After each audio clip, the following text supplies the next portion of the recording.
Assalamualaikum warahmatullahi wabarakatuh. Waalaikumsalam warahmatullahi wabarakatuh. Alhamdulillahilladzi hadana lihada wa ma kunna linahtadiya laula an hadanallah. Laqad ja'at fi rasuli rabbina bil haqq wa nudu an tilkumul jannah uristumuha bima kuntum ta'malun. Asyhadu an la ilaha illallah wa asyhadu anna Muhammadar Rasulullah. Allahumma shalli ala sayyidina Muhammad. Qala Allah ta'ala fil Qur'anil Karim, a'udzu billahi minasy syaithanir rajim. Bismillahirrahmanirrahim. Wa id ta'adzana rabbukum la in syakartum la azidannakum wa la in kafartum inna adzabi lasyadid. Qala Rasulullah sallallahu alaihi wasallam, al jama'atu rahmatun, al firqatu adzabun. Amma ba'd.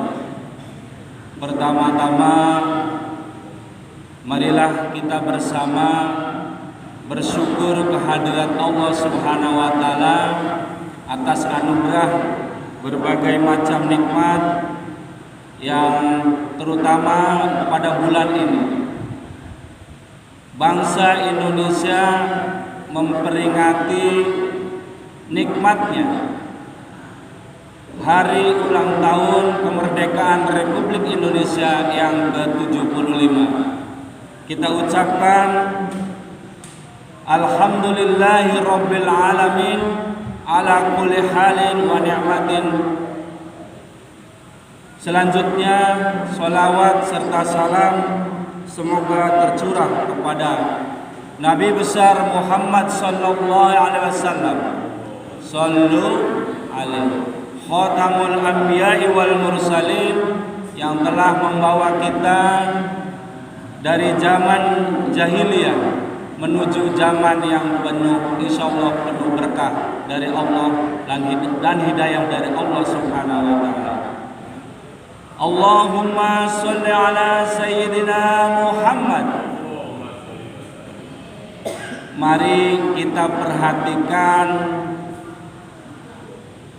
bait kalimat dari pembukaan Undang-Undang Dasar 1945.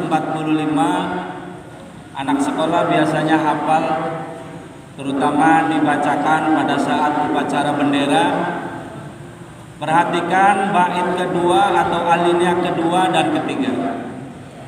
Dan perjuangan pergerakan kemerdekaan Indonesia telah sampailah kepada saat yang berbahagia dengan selamat sentosa mengantarkan rakyat Indonesia pada pintu kemerdekaan yang merdeka, bersatu, berdaulat, adil dan makmur atas berkat rahmat Allah yang Maha Kuasa, dan dengan didorongkan oleh keinginan yang luhur supaya berkehidupan kebangsaan yang bebas, maka bangsa Indonesia dengan ini menyatakan kemerdekaannya. Dari kalimat tersebut jelas bahwa kemerdekaan merupakan rahmat dari Allah Subhanahu wa ta'ala. Di pembukaan tadi saya menyatakan al-jama'atur rahmah. Berjamaah itu akan melahirkan rahmat.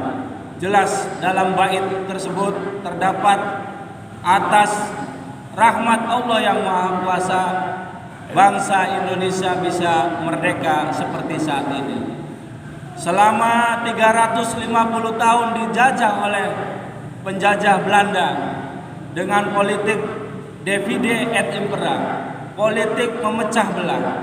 Jangan sampai Indonesia yang sudah merdeka ini mudah dipecah belah oleh bangsa, negara atau negara lain.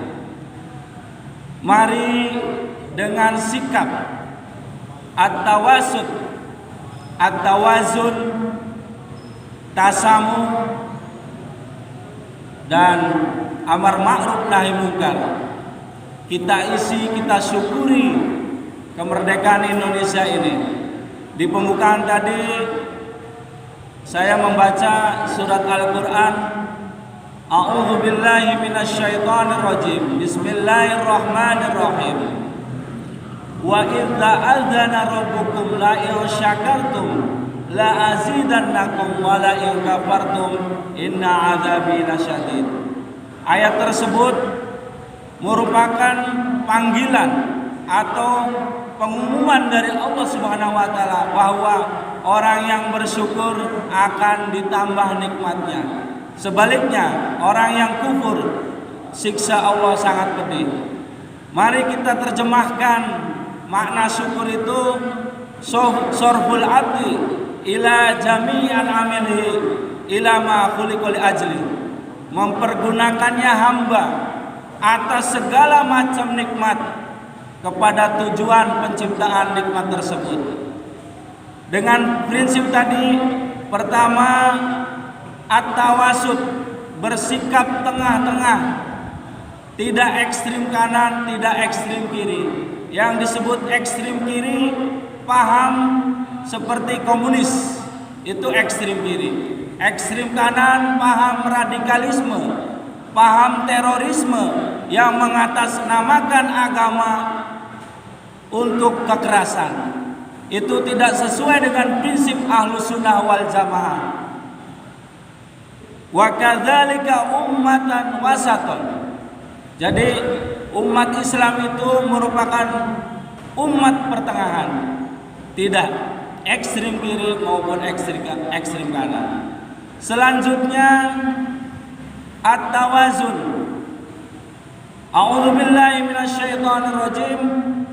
Laqad arsalna rusulana bil bayyinati wa anzalna humul kitaba wal mizan liyaquma bil qis.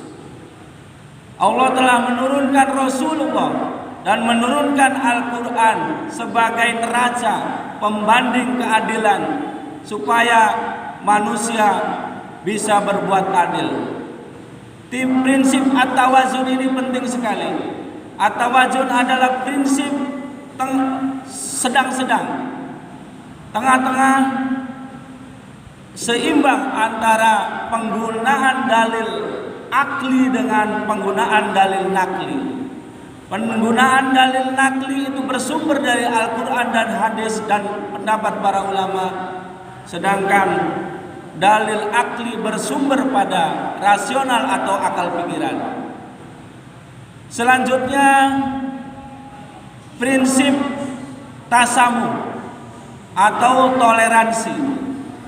Toleransi adalah sikap menghargai, sikap menghormati terhadap perbedaan agama, perbedaan pemahaman, perbedaan aliran, perbedaan budaya, dan perbedaan politik.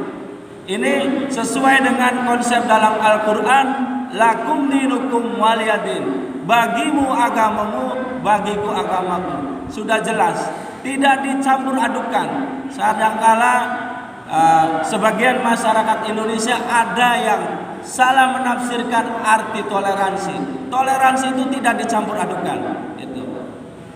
Selanjutnya, prinsip amar ma'ruf nahi mungkar.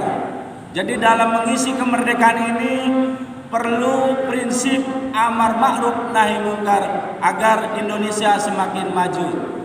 A'udzu billahi minasyaitonir rajim. Kuntum khairu ummah ta'muruna bil ma'ruf wa tanhauna 'anil munkar wa tu'minuna billah. Jadi Indonesia kalau ingin maju dan umat Islam akan semakin jaya, tegakkan amar ma'ruf nahi mungkar. Perintahkan kebenaran dan jauhi kemungkaran. Yang terakhir, prinsip dalam mengisi kemerdekaan ini perlu adanya pembaharuan atau inovasi, terutama di situasi adaptasi kebiasaan baru pandemi COVID-19 ini. Banyak persoalan, terutama persoalan ekonomi dan persoalan kesehatan. Ahlus Sunnah wal Jamaah memiliki prinsip al-muhafadzah 'alal qadimus shalih wal ahdu bil jadidil aslah.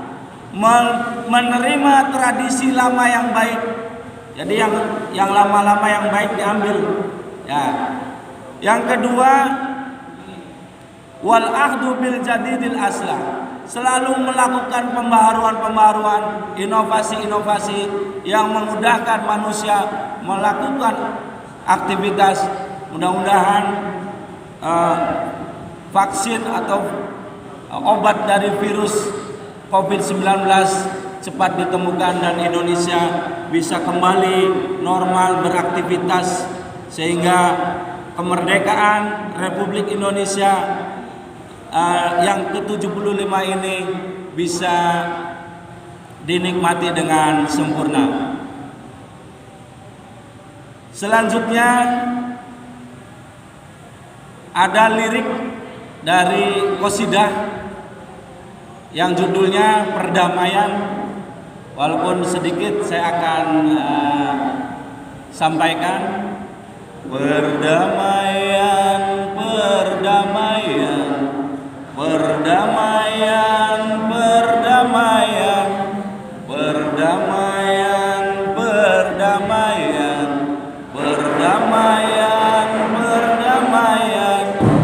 Banyak yang cinta damai, tapi perang makin ramai.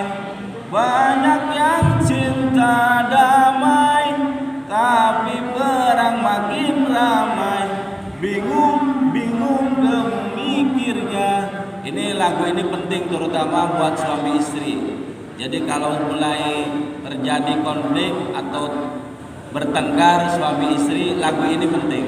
Ya, jadi lagu wajib suami istri, pertama pengantin baru, yang kedua perdamaian. Insya Allah dengan lagu itu suami istri akan selalu harmonis, terutama tidak hanya suami istri, masyarakat Indonesia pun lagu itu penting sekali. Mudah-mudahan bermanfaat, yang benar datangnya dari Allah Subhanahu wa taala. Apabila ada kekurangan, murni kekurangan, saya pribadi mudah-mudahan selalu bisa memperbaiki. Billahi taufik wal hidayah ila wallahu muwaffiq ila aqwamit thoriq. Wassalamualaikum warahmatullahi wabarakatuh.